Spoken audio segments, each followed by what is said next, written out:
Pteridophytes देखे थे हमने, इन दोनों में सिमिलैरिटी क्या थी कि दोनों के अंदर आपके पास स्पोर्स की फॉर्मेशन हो रही थी थ्रू मायोसिस, दोनों के अंदर स्पोर्स की फॉर्मेशन हो रही थी थ्रू मायोसिस। दोनों के अंदर आपके पास जो गैमेटोफिटिक साइकिल थी, गैमेटोफाइट जो था वो आपके पास एन जनरेशन का था, ये भी गैमेटोफाइट आपके पास एन जनरेशन का था। और आपके पास जो स्पोरोफाइट बन रहा था वो 2n बन रहा था जाइगोट की फॉर्मेशन से। स्पोरोफाइट बन रहा था आपके पास 2n जाइगोट की फॉर्मेशन से।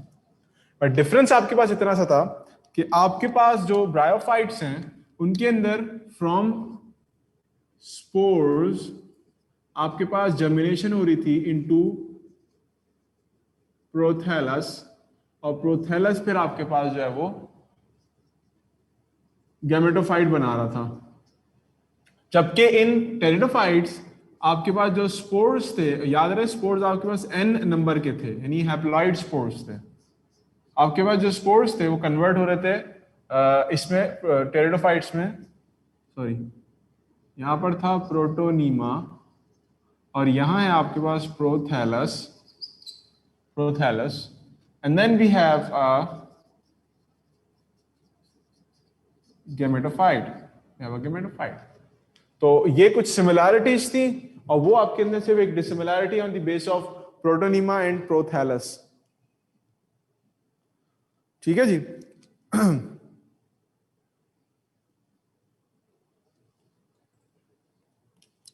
अच्छा, इससे अगर आगे चलें थोड़ा सा तो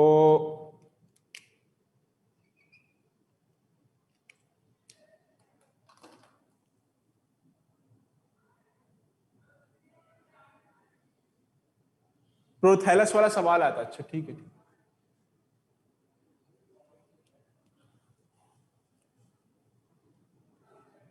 अच्छा तो अब इससे आगे, अच्छा जिम्नोस्पर्म्स पढ़ाया था मैंने, जिम्नोस्पर्म की कोई बात की थी, कोई बात जिम्नोस्पर्म से रिलेटेड मुझे याद पड़ा, मैंने बताया था कुछ जिम्नोस्पर्म्स के बारे में।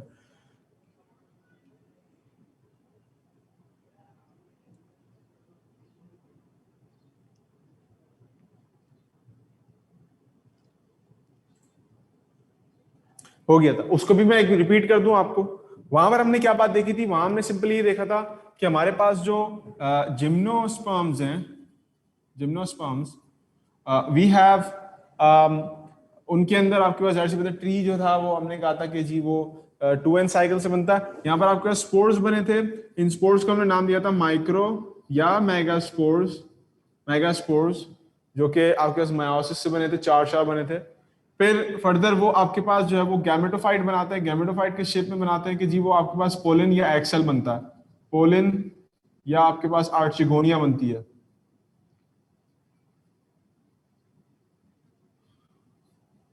ये आपके पास फर्दर डिवाइड करते हैं इनटू, पोलन आपके पास डिवाइड करता है, जेनेरेटिव न्यूक्लियस होते हैं उसके, वो स्पर्म सेल्स में कन्वर्ट होते हैं और ये फिर एग सेल में कन्वर्ट होती है वाया माइटोसिस या simple normal division. And then we have this sporophyte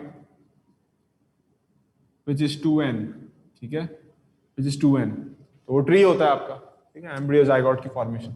तो जिम्नोस्पर्म की हमने इस तरह की बात की थी, आपको के साथ स्क्रीन पे शेयर किया था। आज चलते हैं एंजियोस्पर्म के ऊपर।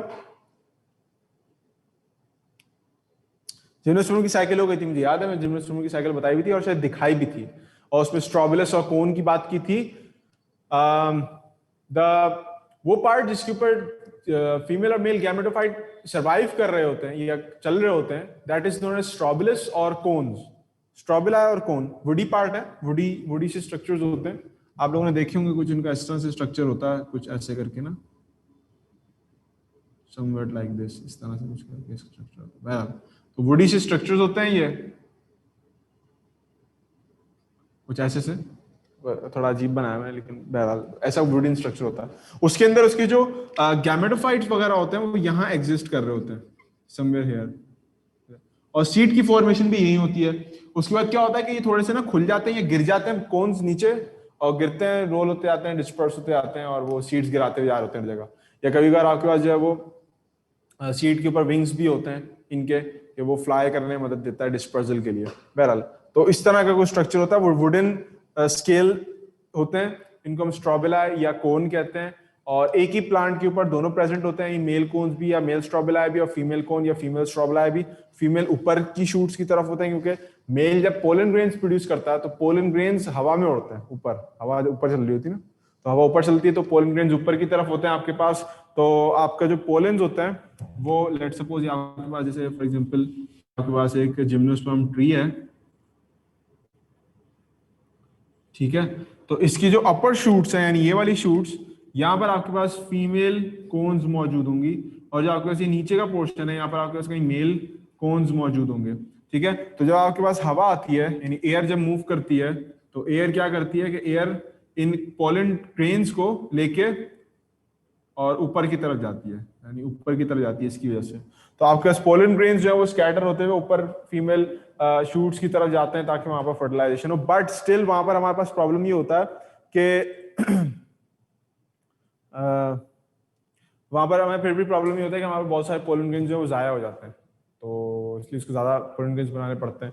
इसीलिए हमारे पास अभी तक जितने भी ब्रायोफाइट देखे, टेरिडोफाइट देखे, जिम्नोस्पर्म देखे, इनमें कुछ ना कुछ इश्यूज हैं। ब्रायोफाइट में स्पर्म्स को एक प्लांट से दूसरे प्लांट की तरफ ट्रेवल करके जाना पड़ता है, वो माइक्रोस्कोपिक ऑर्गेनिजम्स को, माइक्रोस्कोपिक नहीं होते हैं स्पर्म, वो उनके जाया होने का चांस होता है।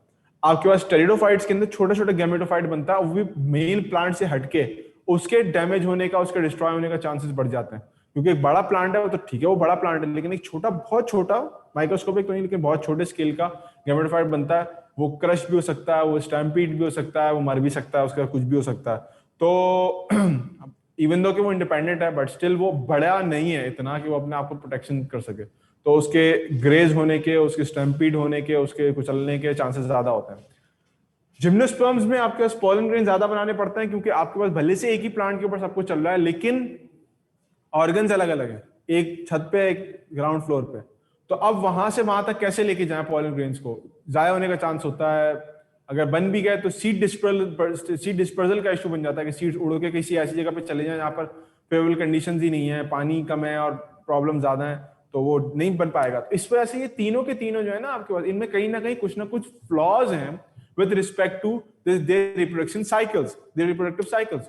इसीलिए ये प्लांट सारे के सारे एब्सोल्युटली मतलब बिल्कुल एंड में अल्टीमेटली आपके पास इवॉल्व होते हैं इनटू एंजियोस्पर्म, जिनका रिप्रोडक्टिव स्ट्रक्चर्स, जिनके रिप्रोडक्टिव साइकिल, जिनका रिप्रोडक्टिव मेथोडोलॉजीज और उनके जो प्रोटोकॉल्स हैं वो बिल्कुल यूनिक हैं as compare to rest of these plant जो इससे पहले हम लोग देख चुके हैं। बिल्कुल ऐसा ही है कि माइक्रोस्पोरोफिल्स एंड मैक्रोस्पोरोफिल्स आपके पास वो लीव्स हैं, वो स्केली पार्ट्स हैं, इनके ऊपर आपके पास जो है वो मेल फीमेल स्पोर्स बन रहे होते हैं, ठीक है। तो इससे आगे मैं चलता हूं on the angiosperm cycle. Angiospermic cycle बिल्कुल एग्जैक्ट वैसी ही जैसे आपके पास जिम्नोस्पर्म की साइकिल है, बट उसमें एक छोटा सा डिफरेंस है। यानी जिम्नोस्पर्म्स तो खैर अपने पास जब उनके पास दो न्यूक्लियस बनते थे, जब जनरेटिव न्यूक्लियस दो न्यूक्लिया में डिवाइड करता था, तो आपके पास एक न्यूक्लियस जो है फर्टिलाइजेशन कर लेता था और एक न्यूक्लियस जो बच जाता था वो डीजनरेट हो जाता था, उसको फर्टिलाइजेशन का मौका नहीं मिलता था। बट यहाँ पर एंजियोस्पर्म्स ने क्या किया कि एंजियोस्पर्म्स ने इन दोनों न्यूक्लियाई को जो आपके पास डिवाइड कर रहे होते हैं, इन दोनों में से किसी को भी जाया होने का मौका नहीं दिया, बल्कि दोनों के दोनों को इस्तेमाल करने की कोशिश की कि वो दोनों के दोनों यूज हो जाए किसी न किसी तरह से। तो अब आपके पास एक journal life cycle, journal life cycle हमारे पास क्या थी, sporophyte makes spores and these spores germinate into a gametophyte, this gametophyte make gametes और gametes आपके आपस में फ्यूज होते हैं and then we have sporophyte। तो हमारे पास एक जर्नल लाइफ साइकिल थी, बिल्कुल यही इंप्लीमेंटेशन हमारे पास यहां पर होगी ऑन these angiosperms।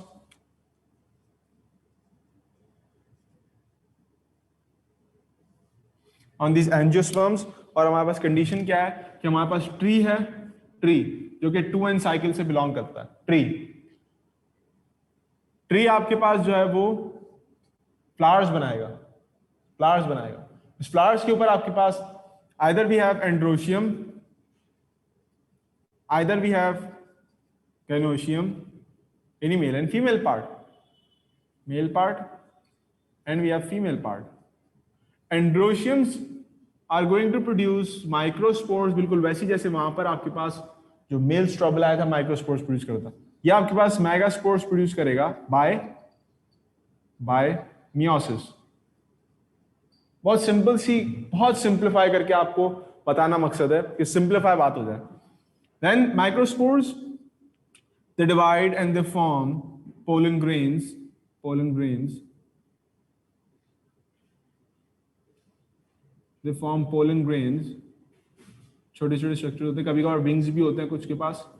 एंजियोस्पर्म बहुत डाइवर्स साइकिल है। And we have egg cell. Pollen grains are going to produce sperms nuclei. Egg cell are going to produce another egg cell. और ये फिर आपके पास फर्टिलाइजेशन करते हैं। And after fertilization we have zygote जो कि enclosed है inside a seed, but this time वो खाली सीड के अंदर इंक्लोज नहीं है बल्कि उसके साथ एक फ्रूट भी है। zygote से आपके पास एम्ब्रायो बनेगा, वो भी सीड के अंदर इंक्लोज्ड है बट उसके अतराफ में फ्रूट भी है। And then we have another tree again. अगर मैं इसकी आपके पास वो लिखूं तो 2n कंडीशन ये है, आपके पास मेगास्पोर्स n, माइक्रोस्पोर्स भी n, पोलन ग्रेन्स भी n, और आपके पास यहाँ पर जो एग सेल जो मेन मदर सेल है वो भी n, स्पर्म न्यूक्लिया भी n, एग सेल भी n, zygote on the other hand is 2n and embryo is another 2n.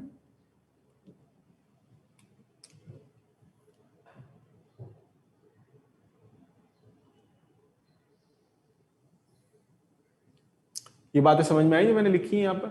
बहुत सिंप्लीफाई कर दिया आपके लिए कि आपके सामने सारी चीजें बहुत सिंपल फॉर्म में प्रेजेंट हो जाए, बहुत सिंपल फॉर्म में। ठीक है,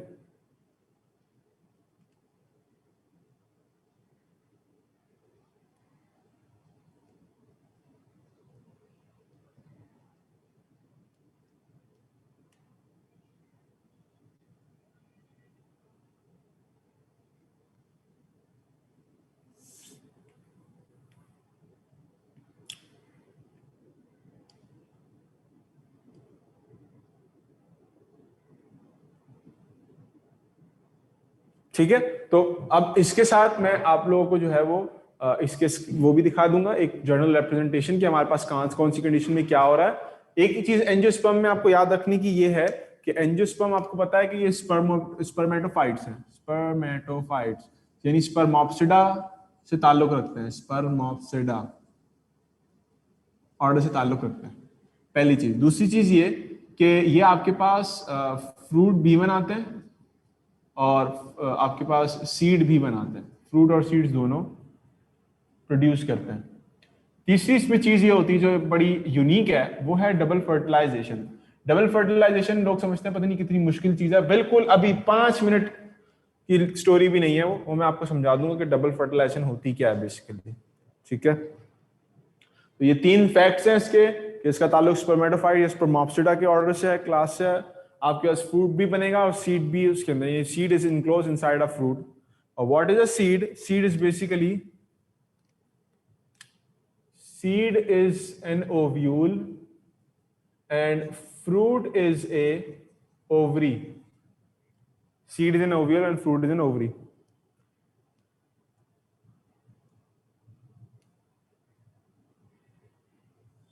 फॉर्मेशन ऑफ स्पोर में और फॉर्मेशन ऑफ जाइगोट में क्या क्या हो रहा होगा बता देता हूं, मैं दिखा भी देता हूं, बता नहीं दे दिखा भी देता हूं।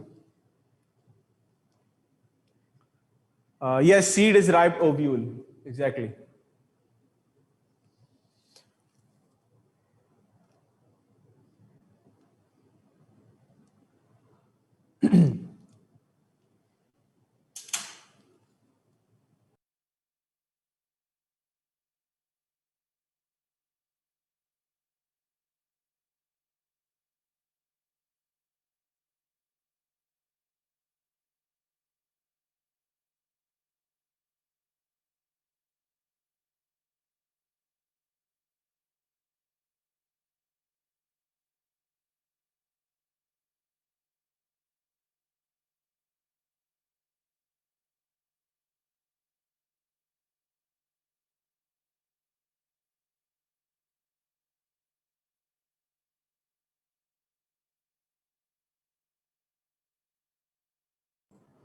अच्छा जी, तो अब आपके पास ये स्क्रीन ऑलमोस्ट शेयर हो रही होगी सबको। इसमें भी बिल्कुल वही सेम फिनोमेना है, वही सेम स्ट्रेटजीज हैं जो आपके पास पहले हो रही थी। बस आपने चीजों को समझना है कि आपके पास क्या क्या होता है। अब आप देखो आपके पास हम हमेशा, मैं कहता हूं कि स्पोर्ट्स से बात शुरू किया करो, हमेशा स्पोर्ट्स से बात शुरू किया करो, तो आपको समझने में कुछ चीजें आसानी होंगी।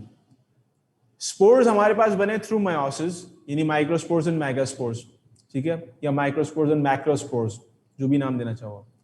उसके बाद उनके अंदर डिवीजन हुई और आपके पास स्पर्म यानी पोलन ग्रेन्स वगैरह बने, ठीक है, एग सेल बना, पोलन ग्रेन्स वगैरह बने। देन वी हैव, जब आप देखो कि आपके पास जो पोलन ग्रेन है, उस पोलन ग्रेन के अंदर आपके पास पोलन ट्यूब भी बन रही है, वो पोलन ट्यूब मूव करके जा रही है ओव्यूल तक, और वहां पर फिर आपके पास जो है वो फर्टिलाइजेशन हो रही है, यानी स्पोर्स बन रहे हैं, वहां पर फर्टिलाइजेशन हो रही है, और उसके बाद एम्ब्रियो की फॉर्मेशन हो रही है। एम्ब्रियो की फॉर्मेशन से जो है आपके पास फिर दोबारा प्लांट, यानी फ्लावर इज रिप्रेजेंटेड एज के वहां पर प्लांट बन रहा है आपके पास, और प्लांट में फिर दोबारा आपके पास जो है वो डिप्लॉयड स्ट्रक्चर्स यानी मेगास्पोरेंजियम बनाने वाले ओव्यूल और माइक्रोस्पोरेंजियम बनाने वाले एंथर्स या फिलामेंट्स आपके सामने बन रहे होंगे। तो लाइफ साइकिल बहुत ही सिंपल है, बहुत ही आपके पास इजी है समझना। अगर आप माइक्रोस्पोर्स मेगास्पोर्स से बात शुरू करो, उनके अंदर माइटोसिस या नॉर्मल डिवीजन होने के बाद उनके जो सेल्स डिवाइड करेंगे, यानी मॉडिफिकेशन होगी, मैच्योरेशन होगी उनकी, और उसके बाद आपके पास, अच्छा यहाँ पर एक एडिशनल स्टेप है डबल फर्टिलाइजेशन का। व्हाट इज डबल फर्टिलाइजेशन, उसको मैं आपको समझा देता हूं यहाँ पर बोर्ड पे। देखो हमारे पास कंडीशन कुछ ऐसी होती है कि हमारे पास लेट सपोज ये पोलन ग्रेन है, इस पोलन ग्रेन के अंदर एक न्यूक्लियस होता है, उसको हम कहते हैं जेनरेटिव, और एक न्यूक्लियस होता है हमारे पास, उसको हम कहते हैं ट्यूब। पोलन ग्रेन के अंदर, ये पोलन ग्रेन है, पोलन ग्रेन के अंदर दो न्यूक्लिया है, एक जेनरेटिव एक ट्यूब। आपके पास ये आगे जाके ट्यूब न्यूक्लिया है, ट्यूब न्यूक्लियस एक ट्यूब की फॉर्मेशन करता है, जो कि आपके पास ओव्यूल तक पहुंचने में मदद देती है इस जेनरेटिव न्यूक्लियस को। और उसके बाद आपके पास क्या होता है कि ये जो जेनरेटिव न्यूक्लियस है, ये भी अब आपके पास दो न्यूक्लियाई में डिवाइड हो जाता है, दो न्यूक्लियस में डिवाइड हो जाता है। एक आपके पास ये, और एक आपके पास ये दूसरा वाला, दो न्यूक्लियस में डिवाइड हो गया, दो न्यूक्लियस में। समझ नहीं आ रहा तो इसको मैं ब्लैक से बना देता हूं, दो न्यूक्लियस। अब आपके पास कंडीशन क्या बनती है, लेट सपोज आपके पास ये एक ओवरी है, उस ओवरी के अंदर लेट सपोज ये आपके पास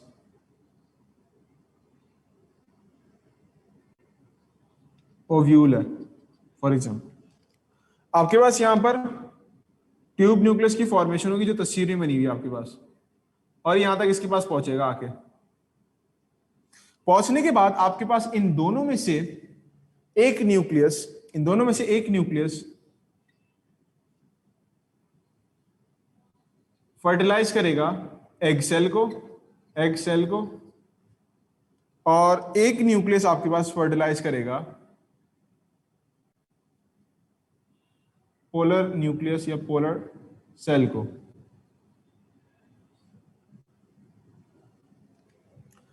जिम्नोस्पर्म में हमने क्या देखा था, जिम्नोस्पर्म में जिन दोनों में से जो भी एक सेल आके एग सेल के साथ फर्टिलाइज हो जाएगा, तो दूसरा सेल यानी ब्लैक वाला डीजनरेट हो जाएगा। But what is happening here कि आपके पास ये जेनरेटिव न्यूक्लियस दो न्यूक्लिया में या दो स्पर्म न्यूक्लिया में डिवाइड करता है, एक जाके एग सेल के साथ फर्टिलाइजेशन करता है ओव्यूल में मौजूद, और एक जाके उस ई ओव्यूल में मौजूद पोलर न्यूक्लिया के साथ फर्टिलाइजेशन करता है। इन रिजल्ट आपके पास क्या होता है कि एग सेल की फर्टिलाइजेशन से जाइगोट बन जाता है, और पोलर न्यूक्लियस की फर्टिलाइजेशन से आपके पास एंडोस्पर्म न्यूक्लियस बन जाता है। Endosperm nucleus. जाइगोट एक सिंगल सेल फर्दर डिवाइड करता है इनटू एन एम्ब्रियो, और एंडोस्पर्म डिवाइड करता है मुख्तलिफ, तो फिर आपके पास बनता है फूड रिजर्व। लिख देता हूं ये भी,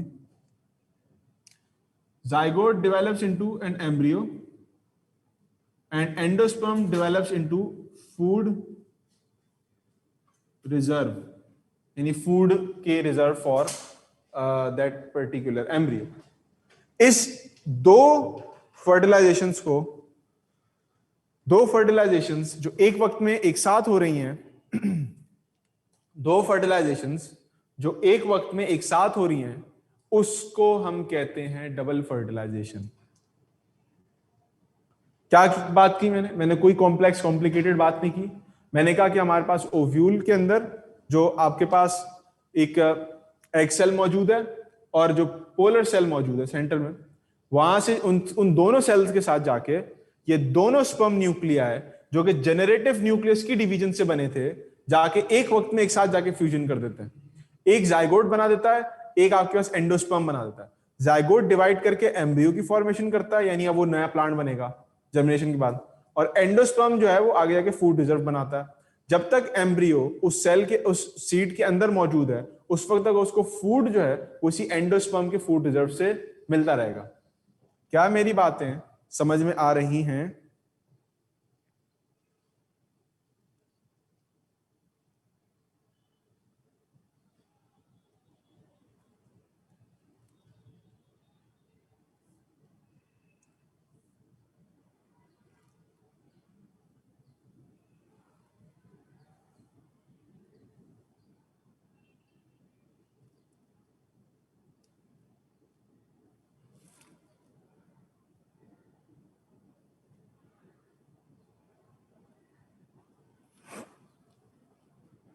नहीं, पोलर न्यूक्लियस ट्यूब न्यूक्लियस नहीं है। देखो मैंने रेड से बनाया ना ट्यूब न्यूक्लियस। मैंने यहाँ मैंने जनरेटिव न्यूक्लियस की बात ही नहीं की थी। ट्यूब न्यूक्लियस तो पोलन ग्रेन के अंदर है। पोलन ग्रेन वाला ट्यूब न्यूक्लियस ट्यूब बनाएगा। ट्यूब का काम क्या है? रास्ता।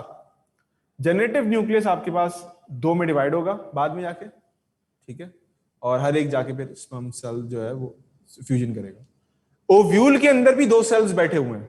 ओव्यूल के अंदर भी, यानी मैं अगर मैं ओव्यूल का स्ट्रक्चर बनाऊं, ये आपके पास ओव्यूल है, तो इसमें भी आपके पास एक एग सेल, यहां पर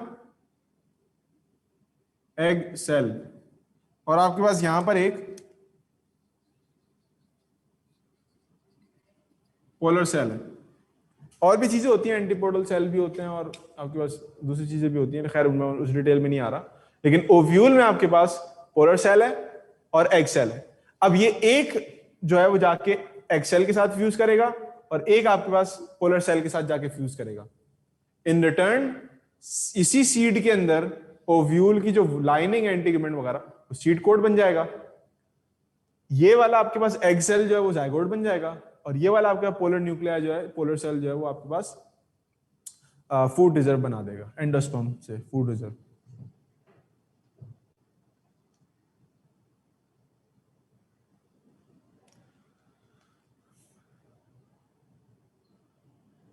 जिसपे ना हो तो एंडोस्पर्म कौन होता है? कोई भी नहीं बनाता एंडोस्पर्म। जिम्नोस्पर्म के सीड के अंदर एंडोस्पर्म जो है, यानी जो फूड रिजर्व है आपके पास, वो जो ओव्यूल की वॉल्स हैं वहां से उसको फूड मिलता है, वहां से उसको फूड मिलता है, ठीक है। ओव्यूल का जो इंटेगुमेंट है वो सीड कोड बनाता है। जिम्नोस्पर्म की बात कर रहा हूं। जिम्नोस्पर्म के सेल के अंदर, सीड के अंदर तीन चीजें होती हैं। एक एम्ब्रियो जाइगोट की फॉर्मेशन से, एक सीड का जो सीड कोट है वो बनता है ओव्यूल की वॉल से, और आपके पास जो तीसरी चीज है, ओव्यूल की वॉल के अंदर जो टिश्यू मौजूद होते हैं वो न्यूट्रिएंट प्रोवाइड करते हैं फॉर दिस एम्ब्रियो। यहां पर ऐसा चक्कर नहीं है। यहां पर फूड जो प्रोवाइड कर रहा है वो कौन कर रहा है? कोई टिश्यूज नहीं कर रहे अंदर के। कौन कर रहा है? एंडोस्पर्म कर रहा है। और एंडोस्पर्म कहां से बन रहा है? पोलर न्यूक्लियस से बन रहा है।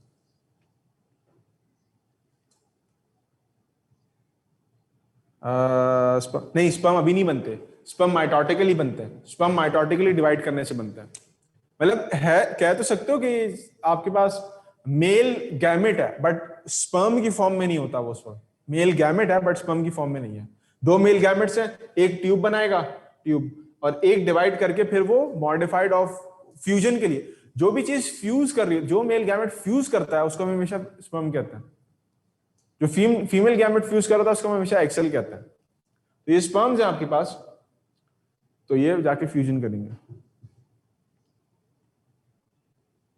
अच्छा, लास्ट क्लास में मैंने आपको ये बताया था कि स्पोर की formation is the onset of gametophytic generation. Spores की formation is the onset of gametophytic generation.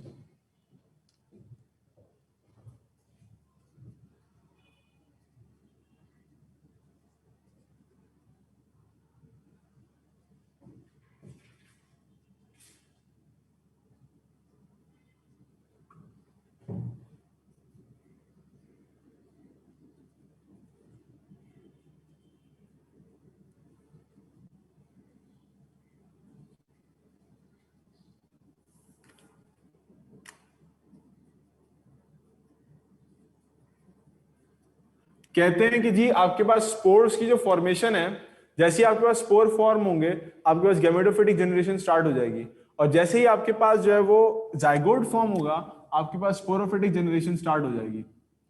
सब में ये चीज कॉमन है।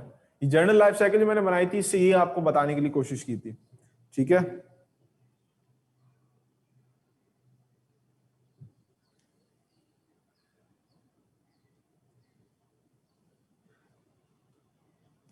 अच्छा जिम्नोस्पर्म्स में और इसमें एंजियोस्पर्म में क्या डिफरेंस है वो भी मैं बता देता हूं।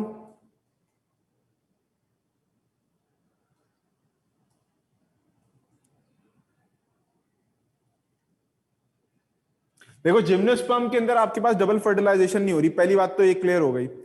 दूसरी चीज आपके पास ये है कि यहां पर डबल फर्टिलाइजेशन होती है। अच्छा एंडोस्पर्म, हाँ एंडोस्पर्म की फॉर्मेशन का डिफरेंस है, यानी डबल फर्टिलाइजेशन होती है तो वहां एंडोस्पर्म की फॉर्मेशन होती होगी। उसके बाद आपके पास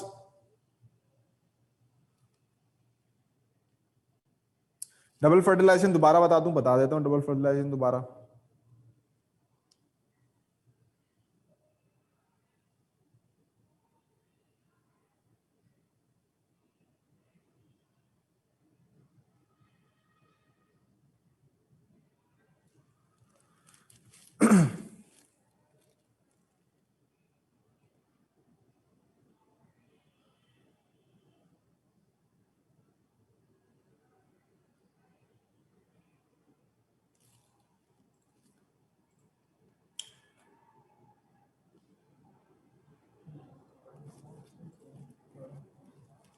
अच्छा अच्छा अच्छा मैं एक बार कुछ चीजें रिपीट कर देता हूं दोबारा, अब सुन लेना मेरी बात है ना। अच्छा मैं डबल फर्टिलाइजेशन की बात बताता हूं, डबल फर्टिलाइजेशन की बात बताता हूं। पोलर सेल्स, मैंने कहा कि आपके पास जेनेटिव न्यूक्लियस और स्टॉक न्यूक्लियस और ट्यूब न्यूक्लियस जिसको हम कहते हैं। ट्यूब न्यूक्लियस आपके पास इन पोलन ग्रेन दो न्यूक्लियस हैं, एक जेनरेटिव एक ट्यूब। ट्यूब न्यूक्लियस आपके पास जो है वो फॉर्म होता है और एक ट्यूब बनाता है ताकि वो ओव्यूल तक जा सके। उसके बाद आपके पास जेनेटिव न्यूक्लियस दो न्यूक्लियस में डिवाइड होता है, स्पर्म न्यूक्लिया में डिवाइड होता है, और दोनों अपने अपने रिस्पेक्टिव एक एक न्यूक्लिया के साथ जाके जो है वो फर्टिलाइजेशन कर देते हैं। जो न्यूक्लियस इसमें से एग सेल के साथ फ्यूज करेगा वो जाके जाइगोट बनाएगा, जाइगोट डिवाइड करके एम्ब्रियो बनाएगा। प्लेन बात। दूसरा न्यूक्लिया आपके पास पोलर न्यूक्लियस के साथ जाके बाइंड करेगा या फर्टिलाइज करेगा, उससे एंडोस्पर्म बनाएगा, और एंडोस्पर्म की डिवीजन से आपके पास फूड रिजर्व्स बनेंगे। मैं चूंकि कुछ लोगों को कंफ्यूजन हो रही थी तो मैं छोटी सी आपको यहाँ पर तस्वीर बना के दिखा दूं। अगर ये कॉपी कर लिए तो मैं इसको जरा मिटा के यहाँ पर तस्वीर बनाना चाह रहा हूँ, जिससे मैं आपको ओव्यूल के अंदर का स्ट्रक्चर शो करना चाह रहा हूँ कि ओव्यूल के अंदर की कहानी कैसे होती है। जैसे मैंने यहाँ पर न्यूक्लियस बना दिए, पोलन ग्रेन बना दिए, एक इसके बाद का दिखा दिया। इसको भी थोड़ा सा एक्सटेंड करके दिखाना चाह रहा हूँ, कुछ लोगों ने पोलर सेल्स के बारे में कुछ पूछा हुआ है।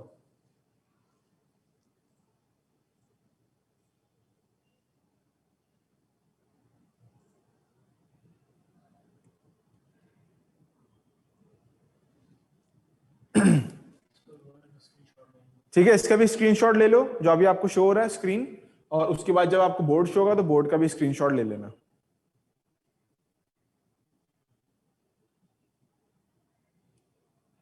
अच्छा angiosperms on the other hand आपके पास मोनोइशियस डाइशियस दोनों होते हैं, दोनों एक साथ होते हैं। जैसे मैंने पपीते की पहले बात की थी कि पपीता जो है आपके पास वो जो है वो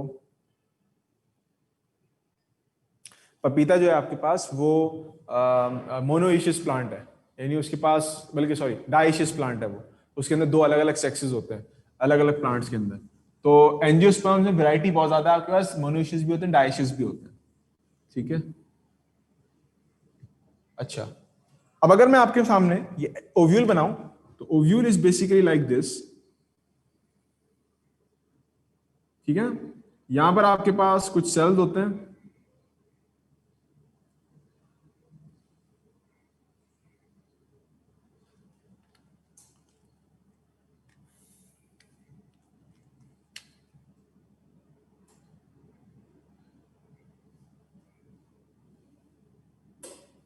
ठीक है, ये आपके पास है एग सेल। ठीक हो गया, यहां पर कुछ और सेल्स होते हैं आपके पास इस तरफ, इनको हम एंटीपोडल सेल्स कहते हैं। उसके बाद आपके पास यहां पर जो है वो बीच में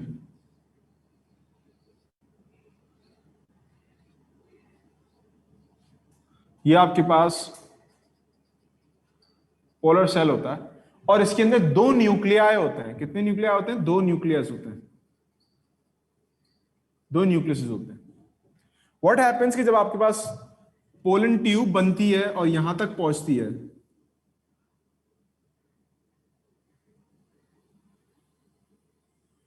पोलन ट्यूब बनती है यहां तक पहुंचती है, तो आपके पास आपके जो 2 न्यूक्लियाई हैं, एक ये और दूसरे को मैं ब्लैक से बना दूं, ये दोनों मूव करते हुए आते हैं, दोनों मूव करते हुए आते हैं। इनमें से आपके पास जो एक ये वाला होगा,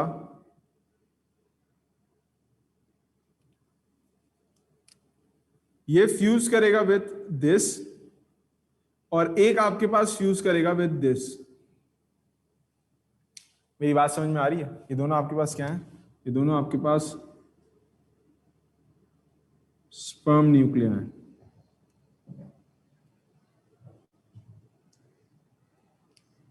पॉलिनेशन तो उसमें भी होती है, जिम्नोस्पर्म में जहां जहां पोलन ग्रेन्स बनेंगे वहां पर पॉलिनेशन होगी, उसमें पॉलिनेशन होती है, उसमें विंग्स होते हैं ना उनके पोलन ग्रेन्स पे।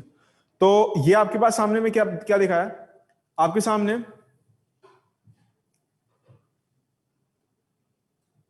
ये तस्वीर है, ये आपके पास ओवरी है, ओव्यूल है, ओव्यूल। ओव्यूल के अंदर एक एग सेल है, ये 2 सिनेट्रिड्स होते हैं, ये अलग सेल्स हैं, इसको सपोर्ट दे रहे होते हैं, एंट्रेंस में मदद देते हैं, ये एंटीपोडल सेल्स हैं, ये आपके पास जो है वो फूड वगैरह प्रिपेयर करने में मदद देते हैं, दूसरे काम करते हैं, इनके काम पे नहीं आना हमने। और ये पोलन न्यूक्लियस है, इसके अंदर 2 न्यूक्लिया होते हैं। अब देखो क्या है कि इनमें से एक स्पर्म न्यूक्लिया आपके पास फ्यूज कर रहा है इस एग सेल के साथ, और एक स्पर्म न्यूक्लिया आपके साथ फ्यूज कर रहा है इस पोलन न्यूक्लिया के साथ। तो ये पोलन न्यूक्लिया के साथ जब फ्यूजन होती है तो आपके पास एंडोस्पर्म, पोलन न्यूक्लिया में कितने न्यूक्लियस हैं? 2, एक एंडोस्पर्म भी आ गया, कितना हो गया? 3। अभी बताओ एंडोस्पर्म में कितने न्यूक्लियस होंगे? 3n होगा, यानी ट्रिप्लॉइड ऑर्गेनिज्म बनेगा आपके पास एंडोस्पर्म। तो एग सेल से जब फ्यूजन होगी तो आपके पास जाइगोट बनेगा जो कि होगा क्या? 2n। पोलर सेल से आपके पास जब फ्यूजन होगी आपके पास बनेगा एंडोस्पर्म, ये क्या होगा? 3n। Why? Because egg cell is n, male gamete is also n, polar cells are 2n, male gamete is n, n plus 2n means 3n, n plus n equals 2n। आपके जो endosperm होगा वो 3n condition का होगा। इसको याद रख लो, अच्छी बात है, बहुत सिंपल सी बात है। ठीक है, तो ये अच्छा, ये कंडीशन आपके पास डबल फर्टिलाइजेशन कहलाती है, इसको मैं यहां लिख भी देता हूं। ये कंडीशन जो आपके पास ये कहलाती है डबल फर्टिलाइजेशन, यानी 2 दफा फर्टिलाइजेशन हो, एक न्यूक्लियस आपके साथ मैच कर रहा है या फ्यूज कर रहा है with a male gamete with a egg cell, and another is fusing with a polar nuclei. ठीक है जी।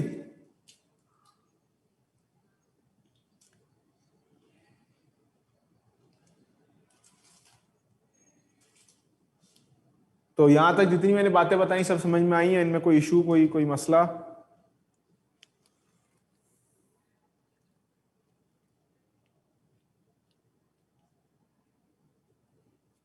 बेटा सीड ऑफ फ्रूट की बात तो मैंने लिख दी ना, ये पूरा का पूरा आपके पास सीड बनेगा, ये पूरा ब्लू से जो मैंने बनाया ये सीड बनेगा, और ये जिस चीज के अंदर इनक्लोज्ड है, यानी ये वाला पार्ट आपके पास, ये वाला पार्ट पूरा जो बाहर की आउटलाइन है, यानी ओवरी, तो आपके पास फ्रूट बन जाएगी।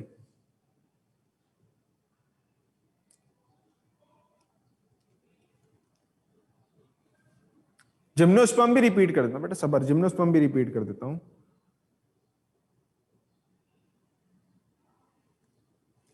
अच्छा, वो भी समझा देता हूं, उसकी इसकी टेंशन ना लो। अच्छा, तो कुछ लोग कह रहे हैं इसकी लेबलिंग कर दो, लेबलिंग कर देता हूं। याद रखो एक बात, जिस जगह पे माइक्रोपाइल एंट्री वाले पार्ट होते हैं, जहां से एंटर होते हैं स्पर्म न्यूक्लिया, दरवाजा उनके लिए ना, जहां पर स्पर्म न्यूक्लिया, जहां से स्पर्म न्यूक्लिया एंटर हो रहे थे, उस दरवाजे के जो गार्ड्स होते हैं उनको हम कहते हैं सिनर्जिड्स। सिनर्जिड्स जो गार्ड्स हैं of the gateway for sperm nuclei is known as synergids. जो आपके पास सामने बैठे हुए होते हैं, ये इनको कहते हैं हम एंटीपोडल। तो जो गेट पे बैठे हुए हैं accompanied with an egg cell, उसको हम कहते हैं सिनर्जिड्स।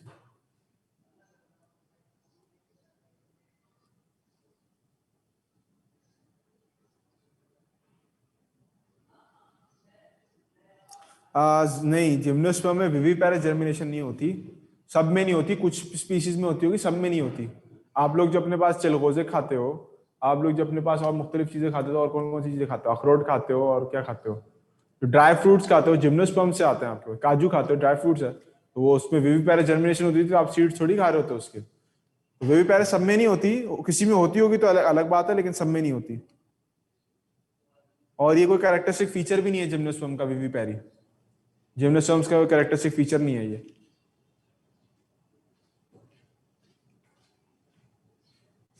ठीक हो गया? तो आपके पास जिम्नोस्पर्म की लाइफ साइकिल और एंजियोस्पर्म की लाइफ साइकिल ऑलमोस्ट सेम है।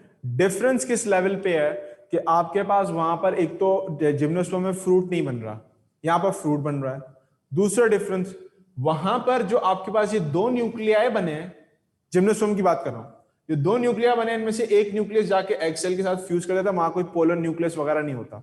जो इनमें से दो में कोई एक जाके एग सेल के साथ फ्यूज करेगा, दूसरा डिजेनरेट हो जाएगा, उसके बाद तो फ्यूजन के लिए कुछ बचा ही नहीं है, वो डिजेनरेट हो जाएगा। तो सिंगल फ्यूजन हो रही है, सीड बन रहा है।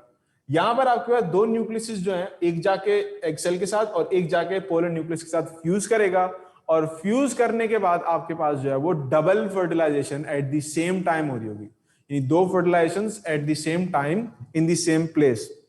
ठीक है, तो ये डिफरेंस है जिम्नोस्पर्म्स का और एंजियोस्पर्म्स का। बाकी सारी चीजें इन दोनों की बराबर है, एक ही जैसी चीज है।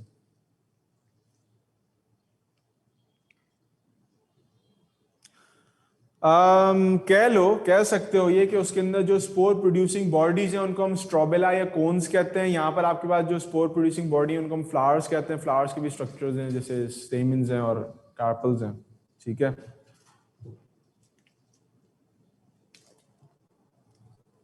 बेटा विविपेरस ये होता है कि आपके पास सीड जो है वो पेरेंट प्लांट के साथ ही लगे लगे जर्मिनेट हो जाए। सीड जो है पेरेंट प्लांट के साथ लगे लगे जनरेट हो जाए, जर्मिनेट कर जाए। ये तो कैरेक्टरिस्टिक फीचर है ऑफ मैंग्रोव्स। मैंग्रोव्स का एक कैरेक्टरिस्टिक फीचर है विविपेरी। इसके अलावा कुछ कोकोनट के अंदर भी होता है, कुछ कोकोनट्स के अंदर होता है, सब में नहीं होता।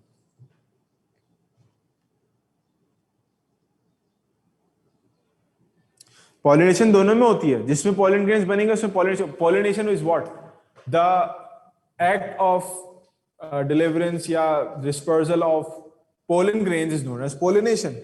यानी पोलन ग्रेन्स का डिस्पर्स होना पॉलिनेशन कहलाता है। पोलन ग्रेन्स से जिम्नोस्पर्म भी बने, विंग शेप स्ट्रक्चर्स याद होगा ना, ऐसे बने थे, इस तरह का स्ट्रक्चर था, इस तरह से ये विंग लाइक स्ट्रक्चर्स थे उसके, या आपके पास एक न्यूक्लियस था, विंग शेप स्ट्रक्चर, पोलन। तो वहां पर ही पोलिनेशन हो रही थी, यहाँ पर ही पोलन्स हैं, मैंने बनाए थे, मिटा दी शायद, वो भी पोलन है। तो पोलिनेशन दोनों में हो रही होती है। पोलिनेशन टेरिडोफाइट्स और उसमें नहीं होती, ब्रायोफाइट्स में, लेकिन जिम्नोस्पर्म एंजियोस्पर्म्स में होती है। बेटा सीड ओव्यूल बनेगा। टेस्ट के कुछ क्वेश्चन मैंने टेस्ट नहीं बनाया था, इसलिए मुझे पता नहीं है, मैं देख लूंगा कौन से क्वेश्चन है। हेट्रोमॉर्फिक ऑल्टरनेशन जनरेशन सब में होगी, क्योंकि इनके आपके पास अच्छा इसमें हेट्रोमॉर्फिक नहीं होती, इसमें हेट्रोमॉर्फिक नहीं होती, इसमें ऑल्टरनेशन ऑफ जनरेशन हो रही है, हेटेरोमॉर्फिक नहीं होती, क्योंकि इसके स्पोर्स जो हैं वो somewhat similar to its gametes होते हैं। एंटीबॉडी फूड प्रोडक्शन में मदद दे रहा होता है।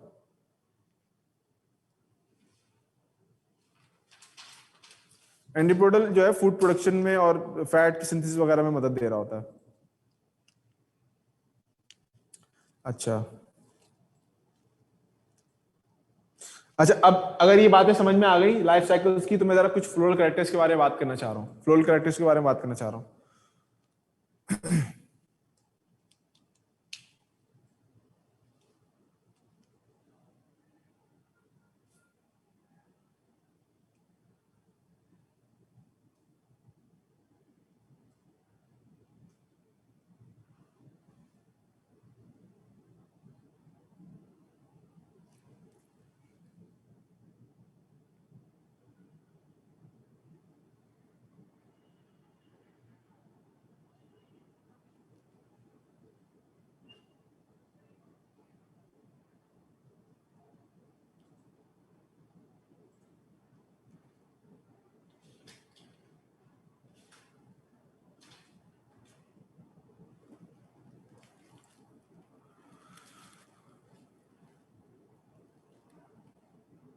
मैंने भी क्वेश्चन नहीं देखे, मैं क्वेश्चन देखूंगा तो मैं आपको बताऊंगा कि क्या क्या था उसके अंदर।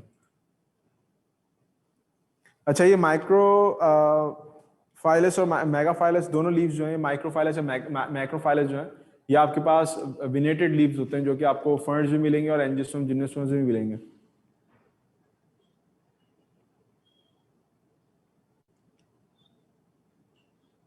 ठीक है, तो वो मैं देख के बताऊंगा किस किस किस्म के क्वेश्चंस थे, तो उसको मैं एड्रेस कर दूंगा थोड़ा सा। अच्छा, इसके अलावा मैं इधर चाह रहा हूँ फ्लोरल कैरेक्टरिस्टिक्स की तरफ जाऊं, तो मुझे ये बता दो यहाँ तक जो मैंने बताया आज जिम्नोस्पर्म एंजियोस्पर्म की बातें वो क्लियर हो गई सबको? नहीं, बिल्कुल भी आसान नहीं आता खान का टेस्ट, वो बिल्कुल भी हल्का नहीं आता टेस्ट, क्योंकि उसके अंदर फेडरल के क्वेश्चंस आते हैं जो आप में से बहुत सौ ने नहीं किए हुए होते। ठीक है, अच्छा, अब मैं जरा, क्योंकि टाइम कम है मेरे पास, तो मैं जरा फ्लोरल कैरेक्टर्स की कुछ बात बताऊंगा। जिन जिन लोगों के पास बुकलेट है अभी इस वक्त खुली भी, वो जरा मेरी बातों को समझने के लिए जरा बुकलेट सामने खोल लें।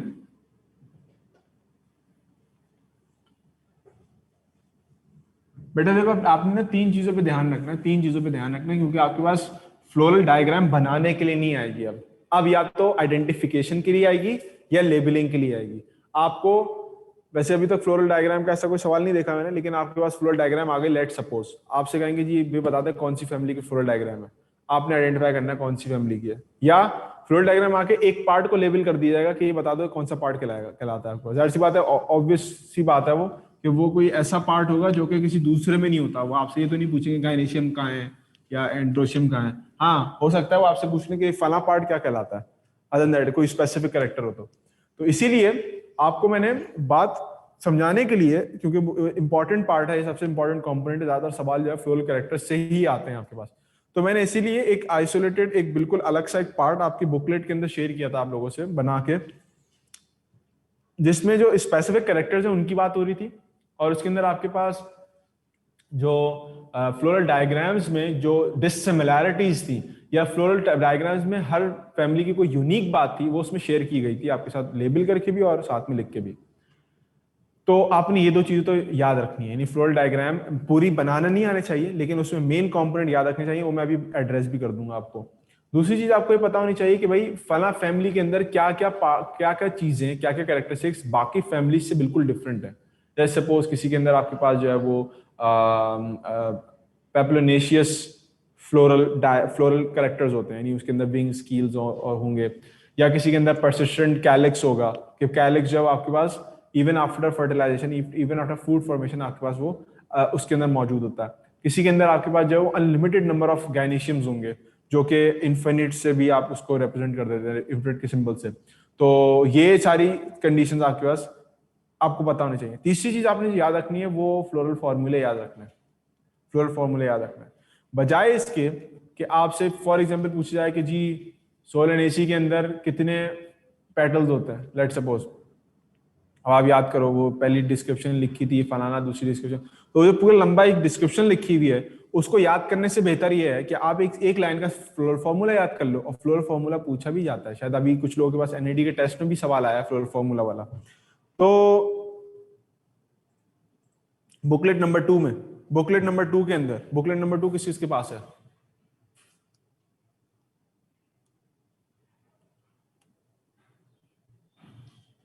यस, हाँ है, कुछ लोगों के पास है, शायद बुकलेट नंबर 2 के अंदर है वो।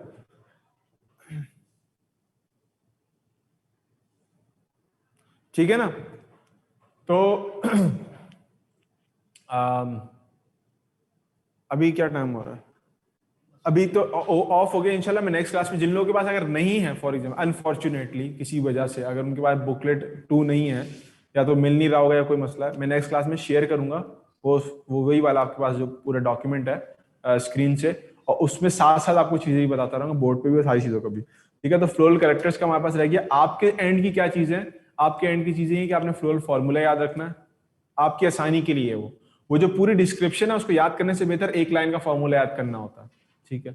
दूसरा, आपने फ्लोरल बोटेनिकल नेम्स याद कर लो, ये आपका काम आसान कर देंगे। बोटेनिकल नेम्स पूछे जाते हैं और बोटेनिकल नेम्स पूछे जाते हैं। मुश्किल काम है थोड़ा सा, लेकिन आसान भी है। लेकिन जो करने वाले होते हैं कर लेते हैं। मैं इस वक्त इसी ग्रुप में बहुत सारे लोगों को ऐसे जानता हूँ जो कि जिन्होंने आपके सारे के सारे नाम याद किए हुए, 32 33 जितने भी नाम है सारे याद किए हुए, और उन्होंने फ्लोर फॉर्मूला भी सारे याद किए हुए हैं। तो आप लोग भी जब वो कर सकते हैं तो आप लोग भी कर सकते हैं। जाहिर सी बात है, आपने डॉक्टर बनने के लिए आया तो मुकाबला इन्हीं लोगों से है ना जिनको आपसे ज्यादा आता है, या जो समझते हैं उनको आपसे ज्यादा आता है। तो एटलीस्ट आप उनसे मुकाबला करने के लिए पढ़ तो सकते हो, याद तो कर सकते हो। तो मैं आप लोगों को सेम कैलिबर का समझता हूँ, किसी को ज्यादा किसी को कम नहीं। तो इसलिए मैं एक्सपेक्ट ही कर रहा हूँ कि जब बाकी याद कर सकते हैं तो बाकी जिन्होंने नहीं याद किया वो भी याद कर सकते हैं। तो फ्लोरल आपने क्या करना है, फ्लोरल फॉर्मूला याद करना है और बोटेनिकल नेम्स याद करने, इसके लिए टाइम निकाल के इसको कर लेना। बाकी इसको किस तरह से पहचानना है, कौन सी फैमिली कैसी है, ये मैं नेक्स्ट क्लास में चल आपको बताऊंगा। उसके बाद आपका कोर्स फाइंड अप हो जाएगा। फिर बाकी हम लोग जो है वो मुख्तलिफ प्रैक्टिस करेंगे। अभी भी जेनेटिक्स की प्रैक्टिस करवाई है मैंने दो क्लासेस के अंदर, और आपके पास अब यहाँ पर खत्म होगा तो उसके बाद बात आएगी। इसके अलावा जिन लोगों को अगर कोई एक्स्ट्रा कुछ क्लास में कुछ चीज समझनी है, कोई टॉपिक समझना है, वो भी मैं दोबारा समझा सकता हूँ। ठीक है? तो इंशाल्लाह ये लास्ट टॉपिक होगा आपका, हाफ एन आवर का मुश्किल, तो उसके बाद इसको वाइंड अप कर देंगे।